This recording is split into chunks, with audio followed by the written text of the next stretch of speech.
What's going on, guys? Your boy that Jamison here, and welcome back to season 2 of Egg FC career mode. Last episode we got through the pre-season of season 2. Unfortunately, it didn't go to plan for us. We were knocked out before the knockout stages of that competition, but now it is a huge episode here with the beginning of the season yet again in the EFL Championship. We begin our fight this season with an away trip first off the bat to Blackburn Rovers before a massive month in August here with the 6 games for you guys, 7 in total for this episode, so strap yourselves in.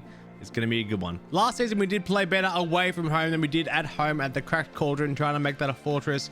It wasn't to be. Hopefully this season will be different, but we are on the road to start things off here in the championship. S2E2 gets his first start up top as our main marquee signing this window so far. Moose and Maino are both back from international duty, and it's a full strength team everywhere you look. So hopefully not a repeat of last season. Our shocking performance in the championship wasn't up to standards, or our standards at least. We are looking to get promoted this season, and it all begins right here. We're at the top here for Blackburn. They're in, and a good save from the goalkeeper straight away, and the ball's still not actually away from danger. Another huge chance, and it is that top corner finish once again. Blackburn Rovers have the early lead. Bad header back, and the mistake was made from Bateman, and thankfully the ball is able to be cleared for now. It's still fizzing around in there a little bit though for Blackburn, and maybe a chance, and off the crossbar, a massive chance of 2-0. Here is Maine now, running past one. Musa picked up an injury already. That won't affect him though. It is 1-1. Egg FC have the equalizer now. Here's Maine now. He can run. He can turn the Jets on whenever he wants to. And the ball through to Esposito wasn't bad. Esposito! It is his first goal. Brilliant counter-attacking play there from Maynard down the left-hand flank. And Sebastiano Esposito has his first goal in the yellow shirt. So the halftime whistle rings around the stadium. It's a fantastic first half from the boys. They lead 2-1 at the halftime break. Played forward here. They're really in Blackburn. A brilliant save from Barnett. Played forward here from Blackburn, and maybe a real chance for 2. Barnett again. Brilliant save. Man of the match performance so far. It is a win straight away. First game of the season, and Egg FC start with 3 points here. Blackburn Rovers, very tough opponents. Barnett, a man of the match performance from himself. And Egg FC start the season a lot better than last season. It's finished here 2-1. Given there are so many fixtures in this episode for you guys, we're going to be racing through the highlights with these ones. Not a lot of talking from me in between, but we move on to the next game with Birmingham City at home. It's the first time you guys will see the brand new stadium, still called the Cracked Cauldron, but she looks a lot better now. Here we go, the Cracked Cauldron in all its new glory. It looks a hell of a lot like a football stadium now. And the boys, after the win against Blackburn Rovers, a 2-1 victory in the away game, first of the season, as you guys just saw, looking to grow some confidence back at home once again. We played forward here, chance, and a goal, and Troy Deeney once again is the man to pierce the back of the net against Egg FC. It is 1-0 Birmingham City. Maynard, Clark, couldn't feed one through, but found Barnett with a shot, and off the crossbar, so close. So the halftime whistle does ring around the stadium, the brand new stadium here, the Cracked Cauldron. It is 1-0 Birmingham City at the halftime break. We'll play it forward here, and look at the space opening up for Egg FC. It's Maynard, it's Esposito. It is his second of the club, and the assist from Jackson Clark was even better laid off to him. Top right-hand corner finish. It is 1-1. Chance here, and it is. It's a brilliant shot in the end. Top right-hand corner. No chance the goalkeeper is stopping that one. It is 2-1. Here's Barnett. Esposito. Does he have one more? He does have an assist. This time to Wilson right before Esposito gets subbed off, actually. And Wilson has the equalizer once again. It's 2-2. Now Birmingham City, a real chance, and let go. It will be the winner for Birmingham City. They have somehow managed to do it, and Egg FC fans are stunned. So the full-time whistle goes, and Egg FC, if there's ever a goal to lose to, it's a bicycle kick finish. Ridiculous. and it is 3-2 here. The full-time whistle. Once again, home is not our happy place. The games keep rolling here, and Oldham Athletic are our first opponents in the Carabao Cup for this season. Not giving me an easy one by any standards. In a totally rotated team as well. Wilson's the only man who does stay from the first team. He has a captain's armband as well. And so does Maynard. He's also on the wing. He'll most likely get subbed off though. So a wet night here at the Cracked Cauldron. Carabao Cup round 1. Oldham Athletic. Last season in the Carabao Cup, we did not do too well at all. Looking to make better on that performance this time round. Tackle there from Lucas Parr. And tried to set off McDonald, which he did. McDonald off the crossbar, absolutely rattles it, and Burnley couldn't get there, unfortunately. Ball lofted into the heads, and Oldham Athletic have a surprise early lead here at the Cracked Cauldron. It is 1-0. Ball lofted in the backseat. Couldn't be two, could it? Oldham Athletic, a brilliant save. Ball still alive in there, actually, and not exactly cleared yet. Another huge chance, maybe a coming up for them. And the pass finally threaded through, and it is. So the halftime whistle goes here. A very unfortunate first half for AFC. They trailed 2-0 at the halftime break. McDonald now, Maynard driving forward. Jackson Bell! It is! There's one back finally. Game on now. Maynard now driving inside, cutting at the defenders, having hit himself! And I thought that was going to be 2-2. The manager thinks so too. It's a 4-1. Oldham Athletic are really in here. And the goalkeeper's in no man's land. And it is, unfortunately, it's going to be the end of the road for Egg FC. So there it is, the full-time whistle. Oldham Athletic go through. Congratulations to them. Egg FC just not good enough on the night. It has finished here 3-1. So not a good way to start the Carabao Cup journey, ending after the first game against Oldham Athletic. 3-1 it did finish, but we are nearly halfway through the episode now with games still to come against Middlesbrough, and then we've got a couple more games for a home game against Southampton, which is a huge one at the end of the month. But the Riverside Stadium is where we need to go for now and try and get 3 points back on the board. Hasn't been too kind to us this season so far, especially with the Carabao Cup early exit, but I'm sure the boys, compared to last season, look a lot better. Middlesbrough may not seem like much of a threat at the moment, but we are not exactly doing too well ourselves so far this season. 1 win and 1 loss in the league from the 2 games leaves us mid-table-ish, but a lot better start than last season. Now some space here to operate for Jackson Clark. He's got Esposito inboard, and Esposito puts the ball in the back of the net. His 3rd goal for the club since his arrival, and Egg FC have a 1-0 lead. Phil here to Clark, and now to Maynard.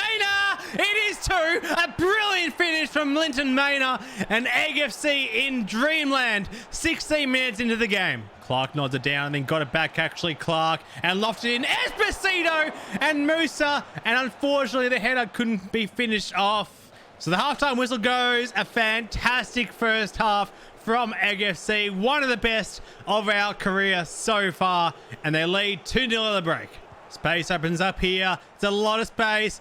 Esposito's the man. Esposito is the man. He's 2nd of the game. Egg F3.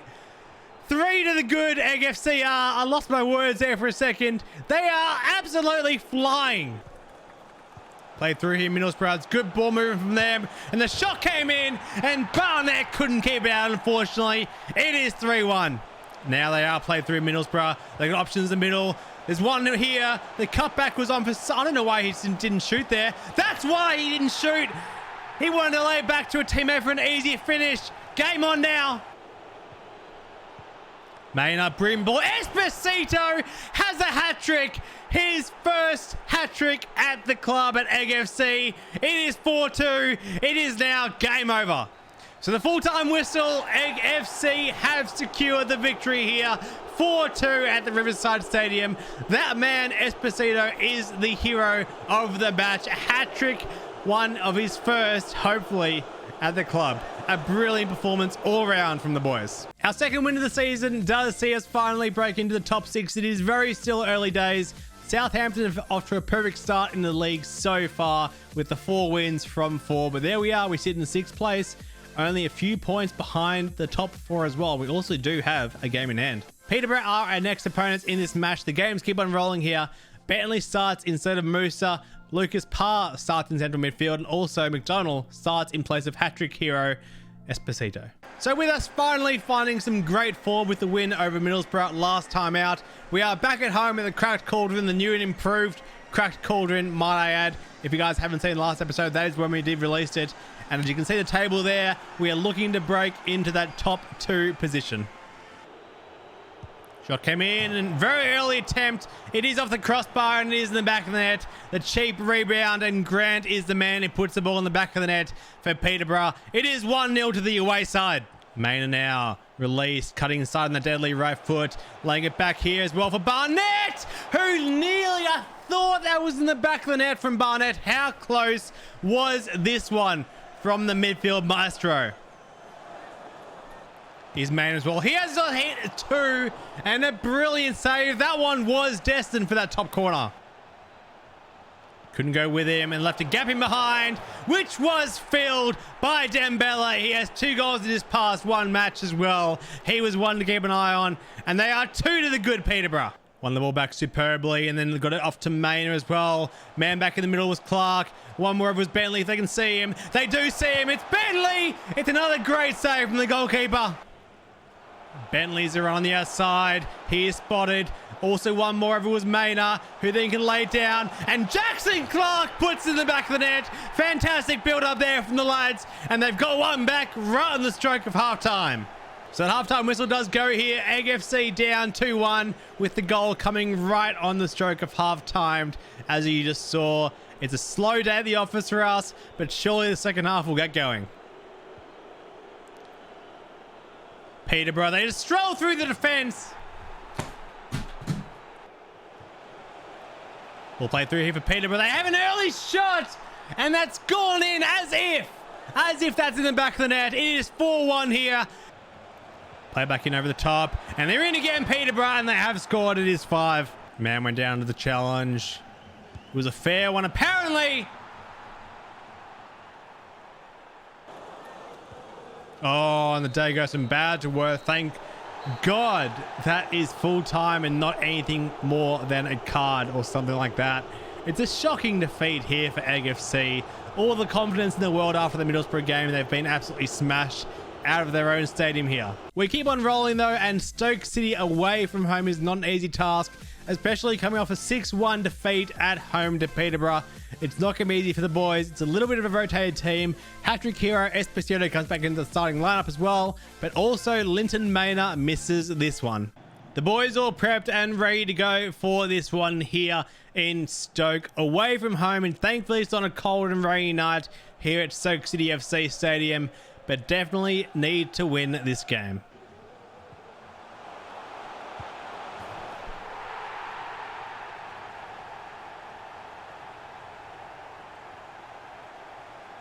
Space opens up for him. He'll get the ball back, actually. Musa, he had a hit, and somehow that's gone wide of the target. A brilliant save.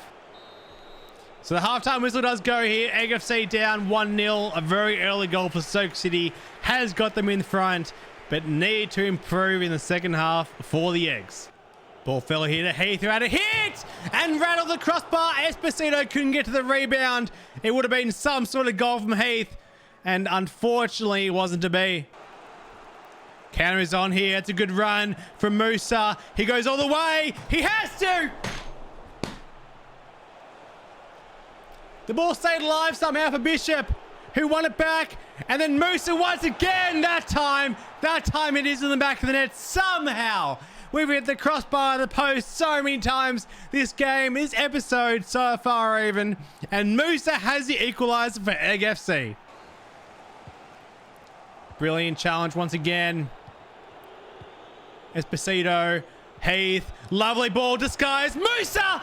It is 2-1, 87th minute. Could that be the winner for the away side? Egg FC now something to hold on to. The full-time whistle goes here, and Egg FC have the win away from home at Stoke City. It was pretty difficult going into this one after the defeat last time out at home, but they have done the job here and collected all 3 points. And so the final game of this episode, Egg FC versus Southampton. They currently sit top of the table. They have had a perfect start in the league so far this season, We've been a bit up and down with our form, but this time in front of the home fans once more to finish the month of August off. Hopefully we can pick up another 3 points. A massive occasion for Egg FC fans all around the world. This game will really set the tone to how they are going to go this season. Oh, it's a shocking giveaway. And when you know it, it's right on the stroke of half-time as well. Funny how that works out. There usually is one in every game for that occasion. That man, Izzy, has the goal in this match that does separate the two sides. It is 1-0 to the Saints at the break. That's my fault there. That's my fault. That's my fault. I stood off the defender too much, and there was so much room for the Southampton man to bury that in the back of the net, albeit from 20 yards out. It's a cracking finish in the top left-hand corner, and Southampton lead 2-0. Left the line, but yep. Off the line, the goalkeeper had already committed, unfortunately, and it's fallen straight back into the path of Armstrong, and he has his second for the game, and it really is game over now. Ball spread out wide. Bentley's nodded down for S2E2, and he's offside. Of course he is. So the full-time whistle here at the Cracked Cauldron. It is a Southampton 3-0 defeat of Egg FC. Not a happy day for Eggs around the world, but they'll learn from this. This is what a top-of-the-table side looks like. It's finished here 3-0. So an unfortunate defeat here at the hands of Southampton. They are just too good at the moment. They continue their perfect streak in the league so far to start the season off. But it is deadline day now, and this is where we do finish the episode off. We'll take a look at some of the top deals from this window so far. And Erling Haaland is by far the standout one. He's gone to Real Madrid for just under £200 million. Also, Phil Foden has gone to Juventus for 131 roughly million pounds. And Timo Werner has gone back to Germany. He's gone back to Bayern Munich, 84 million pounds for that transfer fee. And just looking through some of the other lists here, there aren't really many to pick out. But instead of go through the transfer window like we usually would to finish an episode out last season, we are going to leave it here, and I'll show you why. This man here, William Sandstrom, the 18-year-old Swedish man. This, if I'm not mistaken, is Zlatan Ibrahimovic's regen for this career mode. So my question to you guys at the end of this episode is, do we continue carrying through the transfer window without signing anyone else? Or do we look potentially at signing this young man here and seeing what we can do with him in the future? We do already have, of course, 3 strikers who are decent enough for the team. And I'm not sure what the overall of this man is going to be, but I can assure you it won't be as good as Esposito's is. So let me know what you guys think in the comments down below. Do we go after William Sandstrom, or do we leave him potentially and keep an eye on him in future windows to come? That does conclude the episode though, ladies and gentlemen. Hopefully you guys did enjoy watching this episode of Egg FC Career Mode. As always, if you did enjoy the video, smash the like rating, hit the subscribe button with the notification bell turned on, and check out the other socials in the description down below. Until next time though, guys, I've been your boy Jamison as per usual. Have a good one. Peace out.